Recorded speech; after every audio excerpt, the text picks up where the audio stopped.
Hey guys, welcome back to another video. तो आज की इस वीडियो में हम बात करने वाले हैं डीयू एडमिशन 2023 के बारे में।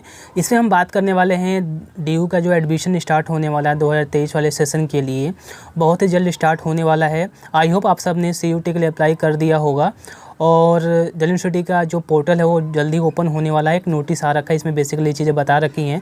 तो आज की इस वीडियो में बेसिकली बात करने वाले हैं कि जो भी आप यूजी में एडमिशन लेना चाहते हो किसी भी कोर्स में, किसी भी कैटेगरी के थ्रू या फिर किसी भी रिजर्वेशन के थ्रू या फिर किसी भी कोटा के थ्रू, तो आपको कौन कौन से सर्टिफिकेट दिखाने होते हैं और उसका फॉर्मेट क्या होता है और उसका जो डेट ऑफ इशू होता है वो कब का होना चाहिए। ये बेसिकली 3-4 पॉइंट के बारे में बात करने वाला हूँ आज की इस वीडियो में। तो ये वीडियो काफ़ी इंफॉर्मेटिव होने वाला है, तो वीडियो को शुरू से अंत तक जरूर देखिएगा। उससे पहले अगर आप चैनल पर नए हैं तो चैनल को सब्सक्राइब करके बेल आइकन को प्रेस कर दीजिएगा, ताकि फ्यूचर में आपको इसी तरह के एजुकेशनल, इंफॉर्मेटिव और एकेडमिक से रिलेटेड वीडियोज़ आपको मिलते रहते। फिर चलिए आज की इस वीडियो को शुरू करते हैं।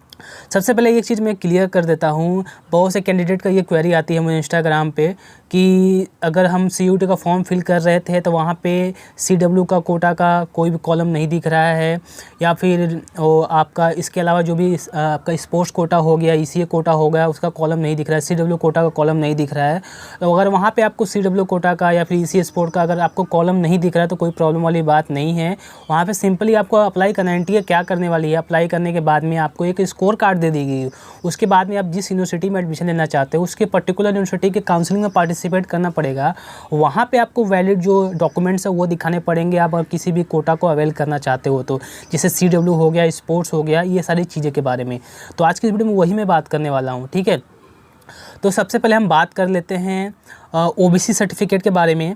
तो OBC सर्टिफिकेट काफ़ी इंपॉर्टेंट हो जाता है अगर आप दिल्ली यूनिवर्सिटी में एडमिशन लेना चाहते हो। तो यहाँ पे आप देख सकते हो एक पॉइंट बेसिकली लिख रखा है, OBC non creamy layer certificate जो है आपका सेंट्रल गवर्नमेंट का होना चाहिए। मीन्स जो इशूइंग अथॉरिटी है सेंट्रल गवर्नमेंट के अंतर्गत आपका जो कास्ट है वो लाए करना चाहिए। और यहाँ पे एक लिंक दे रखा है, आप क्लिक करके फॉर्मेट भी देख सकते हो।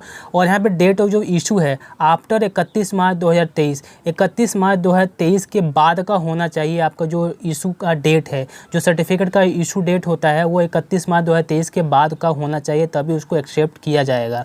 और यहाँ पे एक चीज़ और इम्पॉर्टेंट है, बहुत से कैंडिडेट ये कहते हैं कि सर यहाँ पे income certificate must be issue लिखा है, तो मतलब इनकम सर्टिफिकेट दिखाना पड़ेगा। ऐसा नहीं है। जो आपका यहाँ पे नॉन क्रीमी लेयर का ही ये मतलब होता है कि जो नॉन क्रीमी में लाए करते हैं उनका एक कंडीशन होता है कि फैमिली का एनुअल इनकम है, एक क्राइटेरिया होता है उसके अंदर होना है, तभी आप इसके अंतर्गत लाए करते हो। तो यहाँ पे आपको ये सर्टिफिकेट, इनकम सर्टिफिकेट बनवाने की ज़रूरत नहीं होती है, आपको OBC सर्टिफिकेट बनवाना होता है, वो भी सेंट्रल गवर्नमेंट का। मैं कोशिश करूँगा कि वीडियो के लास्ट में वो मैं आपको सर्टिफिकेट का फॉर्मेट पे दिखा दूँ। बहुत से कैंडिडेट का ये भी होता है कि तहसीलदार को उस पर सिग्नेचर चलेगा कि नहीं चलेगा। बिल्कुल चलेगा, बस सेंट्रल गवर्नमेंट द्वारा इशू होना चाहिए, तहसीलदार का जो सिग्नेचर रहता है वो भी चलेगा, ठीक है। और हम बात कर लेते हैं यहाँ पे ST SC के बारे में। और ST SC के बारे में हम बात करें तो उनका बेसिकली सर्टिफिकेट में ये देखा जाता है कि जो आपका नेम है वो आपका जो 10th की मार्कशीट है उससे मैच करना चाहिए, ठीक है। और जो डेट का इशू होता है ऐसा कुछ नहीं होता है और आपको कोई चेंज कराने की भी ज़रूरत नहीं। जो भी आपका ST SC का सर्टिफिकेट है वो वैलिड होता है, कितना भी साल का पुराना हो क्यों चलेगा, हिंदी में हो इंग्लिश में हो कोई मैटर नहीं करता, वो आपका वैलिड होता है। आई होप आपने दो मेरे पॉइंट समझ लिए होंगे OBC और ST SC के बारे में, ठीक है। और अब EWS के बारे में बात करते हैं। तो EWS का भी सर्टिफिकेट आपको बनवाना ही होता है। यहाँ पे सेम चीज़ है, यहाँ पे डेट ऑफ इशू का बहुत ही दिक्कत आता है। आपको 31 मार्च 2023 के बाद का ही इशू होना चाहिए अगर आप दिल्ली यूनिवर्सिटी के 2023 वाले सेशन में एडमिशन लेना चाहते हो तो। और जो इशूइंग अथॉरिटी है EWS के केस में, वहाँ पे SDM होता है। SDM इशू करेगा तभी उसको वैलिड माना जाता है। अगर SDM के अलावा कोई और इशू करता है, किसी और का सिग्नेचर होता है तो उसको वैलिड नहीं माना जाता है दिल्ली यूनिवर्सिटी में। भले ही कहीं और उसको वैलिड माना जाए बट दिल्ली यूनिवर्सिटी उसको वैलिड नहीं मानती है, ठीक है। तो इस चीज़ का आपको ध्यान रखना है, ठीक है। now हम बात करते हैं एजुकेशनल कंसेशन सर्टिफिकेट। ये उनके लिए है जो CW कोटा को अवेल करना चाहते हैं। इसके बारे में मैंने एक डिटेल वीडियो बना रखा था, CW कोटा क्या होता है, सर्टिफिकेट कैसा होता है, फॉर्मेट कैसा होता है, तो मैं इसको डायरेक्ट एक्सप्लेन नहीं करूँगा। अगर आपको देखना है तो आप आई बटन पे क्लिक करके देख सकते हैं। बेसिकली उसमें देखा जाता है आपका जो फॉर्मेट है वो सही होना चाहिए, आपने जो प्रायोरिटी मेंशन करा है वो प्रायोरिटी के अंतर्गत आपको लाइक करना चाहिए, और जो आपका कैंडिडेट का नेम है और आपके फादर्स का नेम है वो मैच करना चाहिए आपके सर्टिफिकेट और आपके 10th की मार्कशीट से, ठीक है। ये चीज़ें आपको ध्यान दी जाएंगी। और प्रायोरिटी, ये 3-4 चीज़ें हैं जो कि एजुकेशनल कंसेशन सर्टिफिकेट के बारे में देखा जाता है, ठीक है। आप जरूर आई बटन पे चेकआउट करके देख लीजिएगा, वहाँ पे मैंने डिटेल में बता रखा है इसके बारे में, ठीक है। और हम बात कर लेते हैं जैसे इसके अलावा और भी कोटा है, जैसे ECA हो गया, स्पोर्ट्स हो गया। तो आप सबको पता होगा कि अब तो कोविड नहीं है, पिछले साल से ही ECA स्पोर्ट्स के लिए अब क्या हो रहा है, ट्रायल्स हो रहे हैं। दिल्ली यूनिवर्सिटी उसको क्या कर रही है, ट्रायल्स करवा रही है। तो अगर आप जब इसका रजिस्ट्रेशन स्टार्ट होगा, common seat allocation system portal जब ओपन होगा तो वहाँ पर आपको अप्लाई करना पड़ेगा। सिंपली अप्लाई करने के बाद में वहाँ पर आपको जो सर्टिफिकेट्स हैं आपको वहाँ पर अपलोड करने पड़ेंगे। अपलोड करने के बाद में आपको ट्रायल्स में पार्टिसिपेट करना पड़ेगा। आपके CUT के जो स्कोर उसको वेटेज दिया जाएगा, ट्रायल्स के मार्क्स को भी वेटेज दिया जाएगा। उसके बाद में आपकी फाइनल मेरिट लिस्ट तैयार की जाती है। आने वाली वीडियोज़ में मैं डिटेल में बात करने वाली स्पोर्ट्स का कैसे एडमिशन होता है, ECA का कैसे एडमिशन होता है 2023 में, वो मैं बात करने वाला हूँ। तो इस वीडियो का आप वेट कर सकते हैं।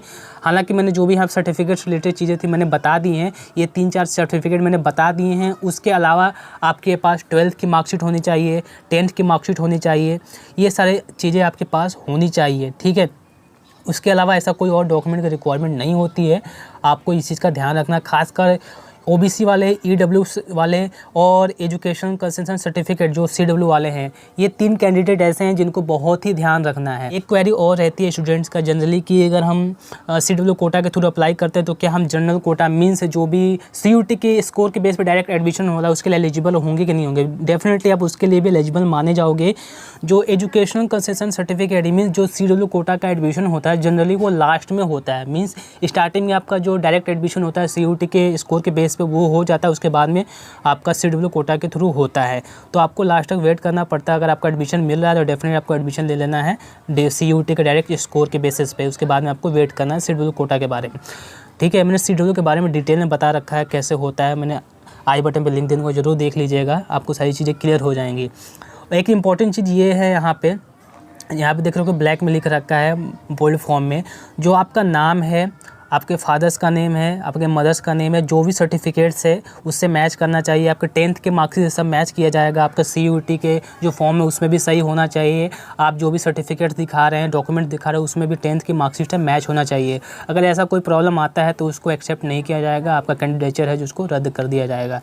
और अगर कोई आपका सर्टिफिकेट इनवैलिड है, इनकम्प्लीट है, अवेलेबल नहीं है एडमिशन के टाइम पे, उस केस में आपको कोई अंडरटेकिंग देने की ज़रूरत नहीं पड़ेगी। यहाँ पे साफ साफ लिख रखा है, पहले भी दिल्ली यूनिवर्सिटी ने ये बता रखा है, इसीलिए कि आपको कोई अंडरटेकिंग यहाँ पे नहीं एक्सेप्ट किया जाएगा। जो आपका एडमिशन है उसको कैंसिल कर दिया जाएगा। तो आपको रेडी करके रखना है, 15 तारीख तक आप रेडी कर लीजिए। अगर आपने अभी तक नहीं बनवाया है तो ज़रूर बनवा लीजिएगा, क्योंकि दिल्ली यूनिवर्सिटी आपको सर्टिफिकेट अपलोड करने का मौका देगी जब पोर्टल ओपन हो जाएगा। तो ठीक है, तो ज़रूर आप बनवा लीजिए और पोर्टल ओपन होने का वेट करिए। तो आज की इस वीडियो को यहीं पे ख़त्म करते हैं। आई होप आपको समझ में आ गया होगा। अगर आपको कोई डाउट है या फिर क्वेरी है तो आप मुझे इंस्टा पर DM कर सकते हैं।